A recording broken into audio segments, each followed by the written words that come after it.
susunod na programa ay rated PG. Patnubay at gabay ng magulang ay kailangan sa mga batang manonood.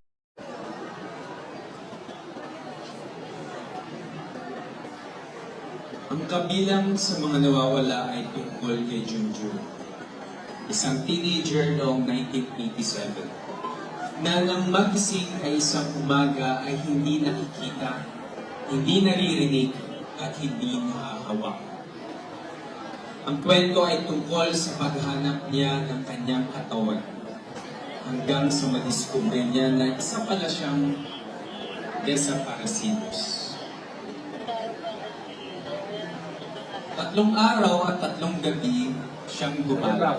Sumasabay lang sa di mahiwakang hugos ng mga tao. Minsan ay biglang niyang sasabihin sa kung sino man, para akong hangin. Andito pero hindi niyo ako nakikita. Gusto niyang magutom, gusto niyang antukin, umagulgul siya at wala siyang makitang luha.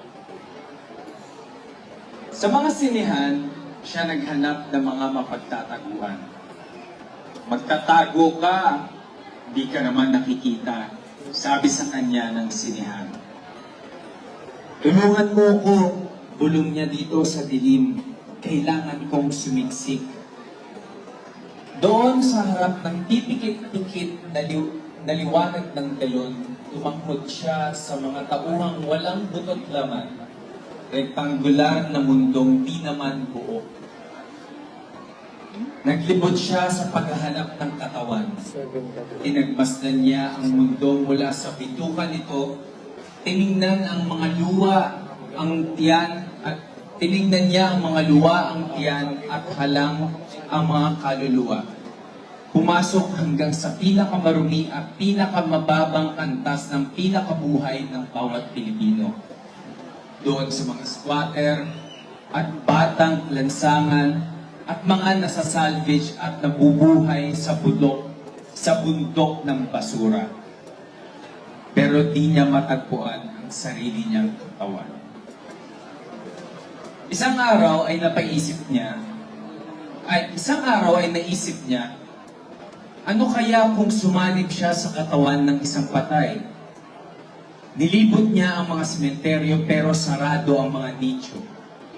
May nakita siyang nakabukas na libingan ng mga bata, nakalitaw ang buto, meron pang buhok. Kung may katawan lang siya'y siguro nasuka na siya. Sa tabi ng isang nicho'y nakatulog siyang nag-iisip kung paano makababalik sa katauhang pisikal. Kung iyon na nga ba ang pinaka-importanting bagay sa mundo. Nagising siya nang may pumatak na ulan sa mukha niya. Noong una ay tumabi lang siya, saka napabalikwas.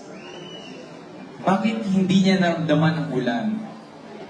Bakit niya naramdaman ang ulan? Siya'y napatayo. Hinawakan ng bisig, nahahawakan niya ito pero di pa rin nakikita.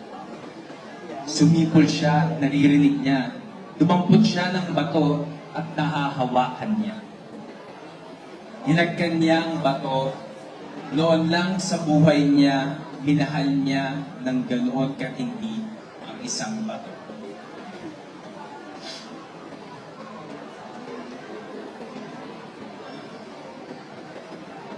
One day, when he looked at the mirror, he was no longer there. But the room was still there, the bed, the books. He coughed. He heard nothing. He felt the mirror. He couldn't feel anything. Wow, he said. He had simply disappeared. He began wandering about in straight areas among rallies and marches. His ears were filled with chants of imperialism and colonialism, accusations and rebellion. He inhaled the odor of protest and tasted cries of uprising. He scrutinized every face, hunting for an eye or nose, or lips that told him they were related by blood. It was one such rally that he saw his face.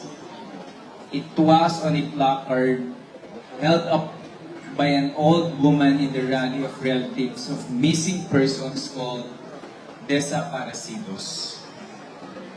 Those marching were in black. Instead of shouting slogans, they sang. Almost an incantation.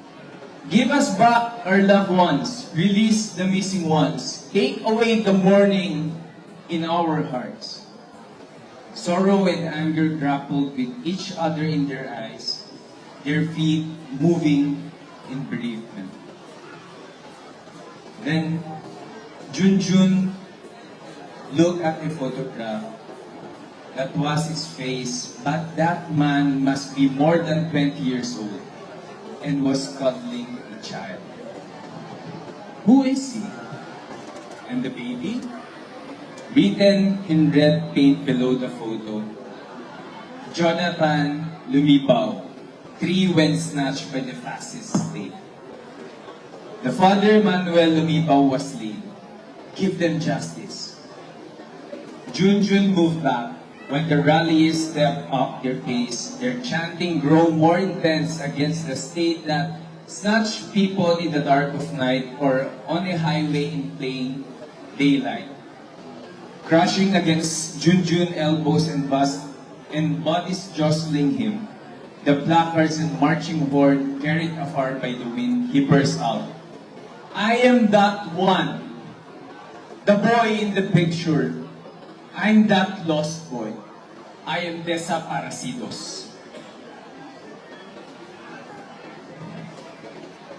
He was not aware. His tears had begun falling. Thank you. Thank you very much, Cedric. Diba? Nakakalapit. Iba talaga ang Cedric, diba? Bilang sa mga nawawala, among the disappeared. Super? Ang pagbibigay buhay ng ating leader na si Cedric Gamburza. Yeah. Diba? May chills. Yan. Ang mga akda talaga ni Sir Ricky ay timeless.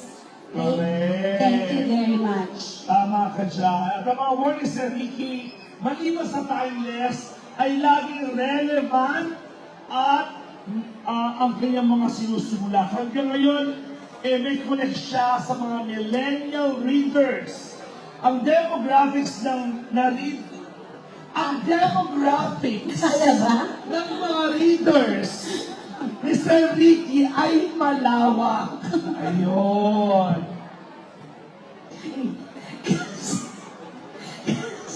Kasi ano?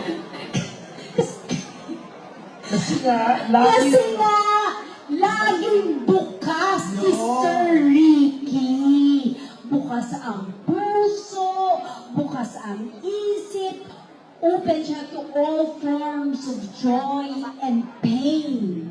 Importante yan. Sabi nga niya, we study the rules so that we can learn how and when to break the rules to lend to better and more progressive works.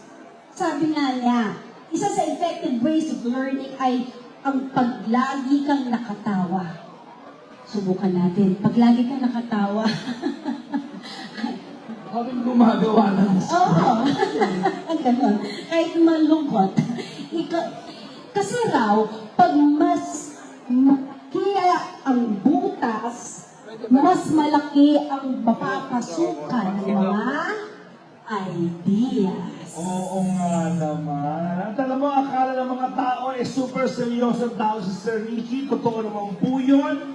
Pero siguro, sa kalahati po ng pagkakataon ng ating pong national artist ay very fun. Yes. Magaling magbitaw ng jokes si Sir Ricky, very witty siya. Pag may workshop po, malaking bahagi ng learning ay habang tumatawa po kami at nagchichikahan. Ayan. Tama.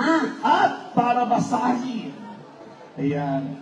Ang workshop po namin, ito na ba Hindi yun? po na, siya na agad para Okay, kasahin sige. na yung ang storya ni Jim. Si Jim ang sa mga unang bida sa kalahating baghari. Ay isang award-winning actor, director, and producer, ladies and gentlemen, Mr. Dingdong Dantes.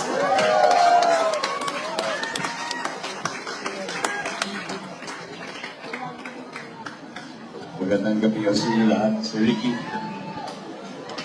Jim and Sam. Nangangarap sila kapwa ng isang mundo at panahon kung saan magsasama sila. Hindi na nila kailangang magtago. Ipapakilala kita sa mga kaibigan ko.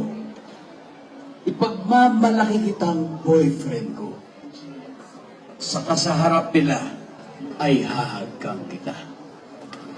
Magse-celebrate tayo ng anniversary at Valentine's Day. Pero araw-araw ay special. Magsusuot tayo ng mga damit na magkaterno. Tutugtugan kita lagi ng gitara maski sa harap ng ibang tao. Walang magtatanong kung bakla tayo. Magdadasal tayo sa temple ng Rabbit God sa Taiwan. Magsasaba tayo hanggang 60, 70, 80 years old. Hanggang gano'n na tayo. Maski malabo na ang mga mata natin at uugot-ugot na tayo. Pero di pa rin akong magsasawang hagkan ka. At maski may hearing aid ay wala na akong marinig, ikaw lang. Kuha ID, Jaime. Kuha ID, Sam. Tumakas tayo. Ano? Nagulat na napatingin si Jim kay Sam. Tumakas tayo ulit, Sam. Iwan natin silang lahat. Ngayon, ay excited na si Sam. May pera akong na-save. Pupunta tayo sa malayong probinsya, yung walang makakakilala sa atin. Mahahanap din nila tayo sabi ni Jim. Matatagalan, sabi ni Sam. At saka maski mahanap nila tayo, wala silang magagawa. They have to accept us na. Bakit biro ni Jim? Dahil buntis na ako? Oo, sagot ni Sam. At kailangan kitang panagutan. Natawa sila pareho. Dadalhin mo ang pangalan ko, sabi ni Sam. Uy, dadalhin mo rin ang pangalan ko, ha? Sabi ni Jim. Dadalhin natin ang pangalan nating dalawa. Sabi ni Sam. Sa paglipas ng panahon, ay maaalala pa rin ni Jim ang mga pangarap nilang iyon. Naghintay si Sam ng sagot niya noon. Excited na nakatingin ang singkit nitong mga mata sa kanya. Ano? Payag ka? Tatakas tayo? Pinagmasdan ni Jim si Sam. Gusto niyang umiti ito. Mawala ang mga mata. Oo, sabi niya. Umiti si Sam at nawala ang mga mata. Thank you very much, Dong. Maraming salamat. Salamat, Dong. Diba? Husay nila. Mahusay.